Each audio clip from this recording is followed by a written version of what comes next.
all about reconnecting you to your food.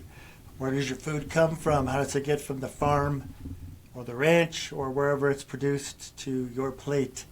So I'm Greg Bloom, and I grew up on a farm, and I've worked my career in 6 different USDA inspected meat plants. And so I've learned a few things about beef and chicken and actually all the proteins. But today I want to talk specifically about beef. I have this really cool guide that I got from the Beef Council here in Colorado. It's called Beef Cuts for Food Service. And you can get a hold of your local beef office in your state, type whatever state you live in, and then type beef, and you'll find your local beef council. Beef council is the word I'm looking for, beef council. But you can also get this digitally at beefitswhatsfordinner.com. And over the next few weeks, I'm going to go through some beef cuts and what I know about them and how to cook them. Some really good tips that I've learned over the years working on my own expertise cooking beef cuts and also working with chefs. My career has been entirely selling to restaurants and retail stores, proteins mostly. But I want to talk today about ground beef, because ground beef is probably the most commonly eaten item for all of us that consume beef. If you think about it, it's such a versatile product. It can be used for tacos or lasagna, or last night I made spaghetti out of ground beef, spaghetti sauce. And also, think about all the times you eat out at In-N-Out Burger or McDonald's or Carl's Jr. or any of the burger chains. I mean, those are all great places to get a good ground beef product. So I want to talk to you a little bit about how ground beef is made, and I did a video, and the link to that video is going to be on here. I have it actually listed on another place in YouTube on my Beef Pro page. I made a series of videos a while back to use for training when I was doing training of how to understand the beef industry and how to understand beef cuts and the different parts of the beef carcass. I did some videos for training food service professionals, people who sold beef to restaurants. But I'll put those online. And so look for my ground beef video. It's pretty succinct, 4 minutes long. It won't take you too long to watch it. But you should just know about ground beef, a little bit about ground beef. So where does the beef come that is ground? So I've worked in plants that have taken carcasses and cut them down into subprimals. A subprimal is, the big, you can see on this thing here, it says chuck. And then this picture here shows the different subprimals. The chuck, the rib, the round, the brisket, the flank, those are all subprimals. And so out of each subprimal, then you got steaks come out of that. So the chuck has 2 parts. The rib has different parts of the rib, the cap and the longissimus dorsi, all that. So, but when you cut a beef carcass down into the subprimals in a beef plant, you get a lot of trim. You typically get 3 kinds of trim, or 3 different fat-lean ratios. The most predominant one is 50% lean. That's the most. That's a lot of the fat that's connected to muscle tissue on the outside of the carcass, and then on the outside of all of the subprimals. But then when you're cutting those subprimals up into parts to get them into smaller and smaller pieces to make them easier to work with and package, you get also 2 other kinds of trim, 65s and 90s. So 90% lean and 65% lean. So what they do in the beef world is they blend 90% lean trim, the leanest trim, with usually 50s, and they have a little recipe they use. Usually they'll do like a 4,000 or 5,000 pound batch in a beef plant of 80% lean ground beef. Most of the ground beef that you buy in the store is 80 or 81. Sometimes you'll see retail stores use 75% lean ground beef. So it's a little fattier, so when you're cooking it, a little more grease. I happen to believe strongly that the fat in beef, the saturated fats in beef, or in any of proteins are actually really good for you. They're not bad for you. There's a lot of research to show you that that whole idea, that whole myth has been debunked that saturated fats are bad for you. You can read a book about that called The Big Fat Surprise. The subtitle of that book is Why Butter, Meats, and Cheese Belong in a Healthy Diet. It's a good book to read if you're skeptical about the idea that saturated fats are good for you.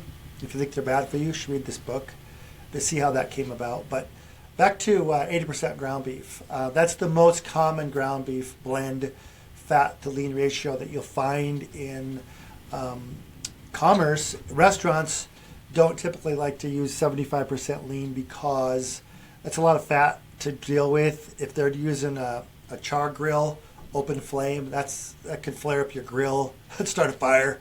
That's not good. It's just a lot of fat on the heat, and so typically they're going to use 80% lean. Now there's a difference in quality, pretty substantial difference between the quality of ground beef that you'll find in food service at a chain restaurant, especially a chain, and retail stores. There's different kinds of ground beef. So just be aware if you're buying on price, if you're going to Burger King or McDonald's or a fast food chain, most of the time they're going to be using an imported beef product whereby they import frozen 90% lean beef trim from usually Australia or New Zealand, and they blend it in this country at a beef plant with 50% lean domestic trim, and that gets you your 80% lean ground beef patty that they'll use at food service. Why do they do that? Well, it's not a bad thing. That beef is wholesome and healthy and nutritious and all that, but beef from Australia and New Zealand and from Central America too is cheaper than U.S. beef. Why would that be? Why would it be cheaper, especially when you consider the logistics and the freight to get it here on shipping containers? Well, they don't have this thing called winter over there. They have lots of grass. They can feed animals year-round on grass, lamb and beef cattle. So these beef cattle are cheaper to produce over there, and they get a lot of lean trim that we import into this country. So to maintain price stability, chains will mix imported beef trim with fresh domestic trim to get you your patty. Not all of them do that, but most of them do that. Otherwise, the price that they were charging for your hamburger would be even higher. Now, if you go into your local restaurants, though, wherever you live, if you go into a local diner or a locally owned place, much more likely there you're going to see a locally produced beef product being served. Here in Colorado, where I live, a lot of beef cattle. It's a big beef producing state, number 10 in the country. If you live in Texas, you guys are number 1. If you live in California, a lot of beef cattle there. If you live in Illinois, a lot of beef cattle there. Actually, in the Midwest, there are cattle everywhere. Even in Florida, where there's a lot of big cities, Orlando, Miami, Tampa, there's a lot of beef cattle in Florida too. So there's a lot of beef cattle in this country. We produce a lot of good beef. So, but that beef primarily is served in steakhouses, high quality fed beef, or these regional chains will say, hey, we really want to use a fresh, locally produced beef patty. And that patty is going to taste a lot better than what you'll find at a chain, typically. There's more ins and outs about that I won't go into on this video. Just be aware that there are differences in the quality of ground beef. When you go to a retail store, if you're buying on price, you're probably buying imported beef mixed with fresh beef to get to a certain price point. Or you're getting culled dairy cow ground beef. Now, there's nothing wrong with culled dairy cow ground beef. What am I talking about? I'm talking about dairy cows when they are done producing milk. They get to be 5 or 6 years old, and if you go visit a dairy, the dairy farmer will tell you after that amount of time, typically, they don't produce enough milk to keep around on the payroll. So they send them down the street to sale barn, typically, and they end up as ground beef.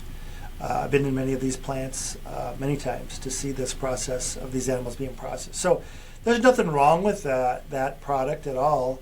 It's good. It just doesn't have the same taste as a fed beef cow. What is a fed beef? Fed beef is beef that's raised for meat. These are, we call these in the industry fed beef cattle. We don't call them cows because cows are dairy cow, okay? We call them cattle because they're heifers and steers, typically, and they're of both sexes, and they're raised for meat production, and they're typically harvested between 18 and 30 months, typically. Get some very high quality steaks out of those. If you go eat at a steakhouse or buy a really nice piece of meat at a local meat store, you're not getting dairy cow meat. You're getting fed beef cattle, middle meats typically. If you like ribeyes like me, or even brisket, we'll talk about briskets down the road. I have some tips for you on brisket. But back to ground beef. So if you're buying on the price only, you're going to get probably dairy cow meat at retail. So how do you get really high quality beef where you know where it comes from?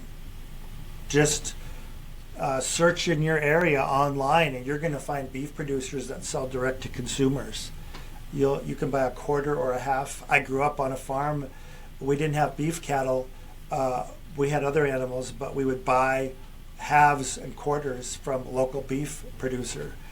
So we knew the producer, we knew how he raised his cattle, we could watch the whole process, and we had confidence in the fact of how those animals were raised, treated, fed, all that. So if you really want to know where your ground beef is coming from, and you want high quality ground beef from a farmer that you buy half a cow, or I say a cow, I meant half of a beef side from fed beef cattle. So, and if you do that, you're going to get mostly ground beef anyway. I mean, over half your order, if you order a quarter, more than half the order in pounds is ground beef. So, very good stuff. So, do check out my video on how ground beef is made, and if you have any comments, you can put them down below in the comments, and I'll try to answer them all. Take care. See you next time. We're going to be talking about beef briskets. Stay tuned.